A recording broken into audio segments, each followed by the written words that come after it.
the exceptional Vice President of the Republic.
Timely. Her Excellency was here before most of us. A very good morning to you, Your Excellency. Morning, everyone. Please allow me to refer to the protocol established and to welcome everybody here. Consider yourselves very, very special.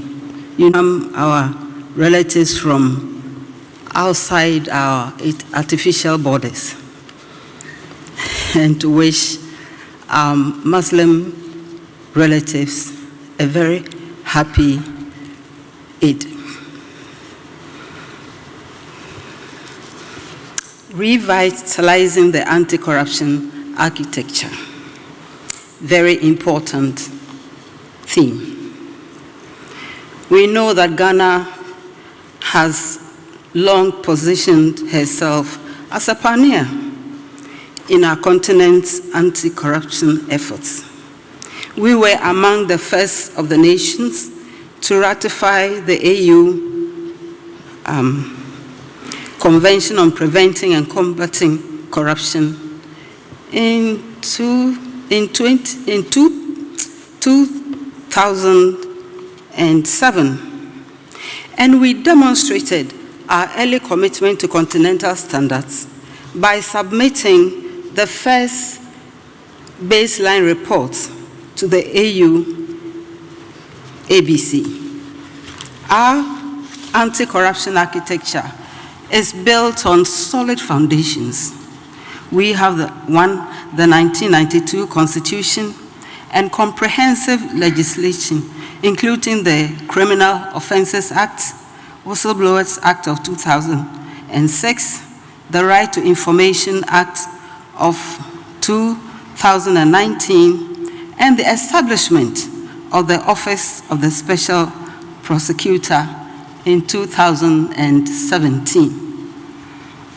Our engagement with the AU-ABC review process exemplifies our commitment to continental accountability standards, which we take very, very seriously. And our commitment to this inclusive approach is evident in our support for investigative journalism, civil society advocacy, and the creation of platforms for citizen engagement in anti-corruption efforts. We need to confront the hard truths. However, despite our strong institutional framework, Ghana's performance on key corruption indicators has stagnated and in some cases declined. This is according to the data from the 2024 Corruption Perception Index, the Ibrahim Index of African Governance, and our own 2022 Ghana Statistical Service Corruption Report, which revealed that nearly 5 billion Ghana cedis was lost to bribery alone in 1 year. This cannot be funny. The IMF's assessment that our control of corruption has deteriorated over the last decade despite outperforming many sub-Saharan peers in other governance aspects, underscores the urgency of our revitalization efforts. And this is where leadership comes in. Let us consider the commitment of the Mahama administration. His Excellency President John Dramani Mahama has demonstrated his commitment to revitalizing Ghana's anti-corruption architecture. Operation Recover All Loot, or ORAL, is an effort to send a clear message that corruption will not be tolerated. The launch of a comprehensive code of conduct for all presidential appointees establishes clear ethical standards from the highest levels of government. His commitment to reviewing the 1992 Constitution to make it fit for purpose to meet our current governance challenges is yet another demonstration of the President's commitment to fight against corruption. The appointment of a presidential advisor on the National Anti-Corruption Program, the first of its kind since 1992, represents a strategic approach to coordinating our efforts. This office has identified 5 key areas that will anchor our revitalization efforts, including cooperating between anti-corruption agencies, partnerships with the state interests and governance authority to ensure integrity, provide assurance of domestic and international communities, proposing legislative and policy reforms, and supporting the Attorney General's office in receiving and processing corruption complaints. So what is a path forward? Revitalizing Ghana's anti-corruption architecture requires bold actions across multiple fronts. We must legislate and revitalize unexplained world orders, extending their application to both public officials and private citizens, while anchoring the principle of reverse burden of proof in our Constitution.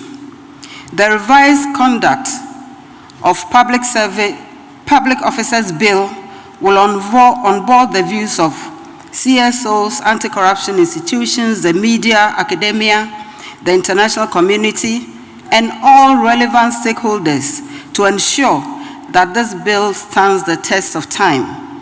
The bill will be open to a comprehensive engagement by all stakeholders, and its content and passage will once again demonstrate our commitment to accountability and the fight against corruption.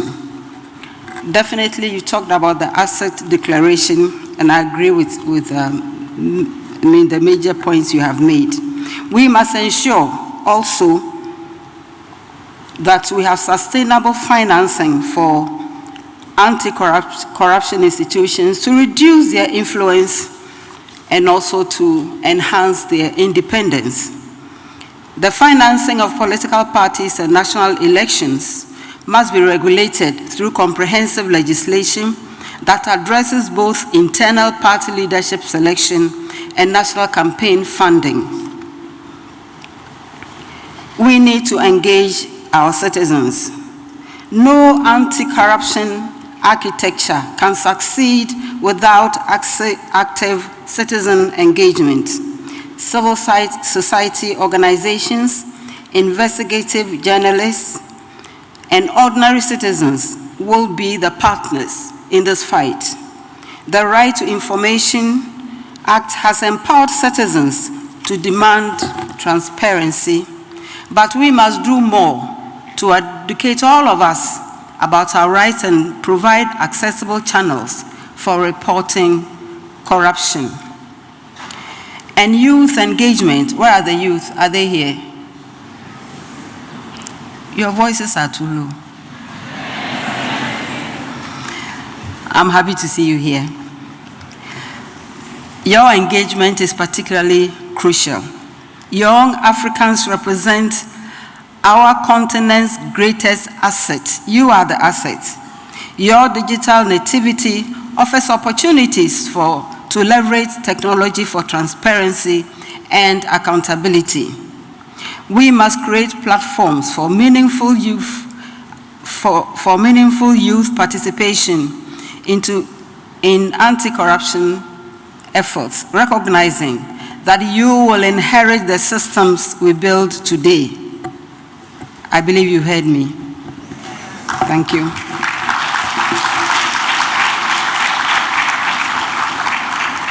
The economic case for fighting corruption has never been clearer, as Africa requires an estimated $2.8 trillion in financing to meet climate adaptation needs.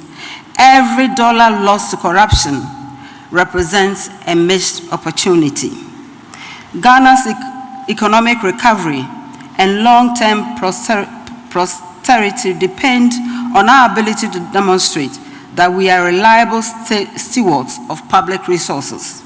International investors, development partners, and our own citizens need the confidence that their contributions will be used effectively and transparently. So, looking ahead, as we revitalize our anti-corruption architecture, Ghana has the opportunity to reclaim its position as a continental leader in accountability reforms. Our early participation in the AU-ABC review process, combined with our democratic traditions, vibrant civil society, and institutional foundations, provides a strong platform for this leadership. However, leadership requires not just intentions, but measurable results. Distinguished ladies and gentlemen, allow me to conclude. The theme of revitalizing Africa's anti-corruption architecture acknowledges our achievements and shortcomings. It recognizes that building integrity systems is not a destination, but a continuous journey requiring constant renewal and adaptation. We must remember that corruption is not inevitable. It is a choice to prioritize personal gain over public good, short-term benefits over long-term development, and narrow interests over national progress. Equally, the fight against corruption is a choice to demand better from our leaders and from ourselves, and to build the Africa our children deserve. Let us recommit ourselves to this fight, to revitalize our institutions, strengthen our laws, empower our citizens, and work together across borders. And I like the across borders, because we know that our borders are artificial, and we need to work together. We need to work across borders to build an Africa that is truly prosperous and peaceful, driven by its own citizens, and guided by the principles of integrity, transparency, and accountability. This is a journey we must continue. We know that together we will succeed. I want to thank you for your kind attention.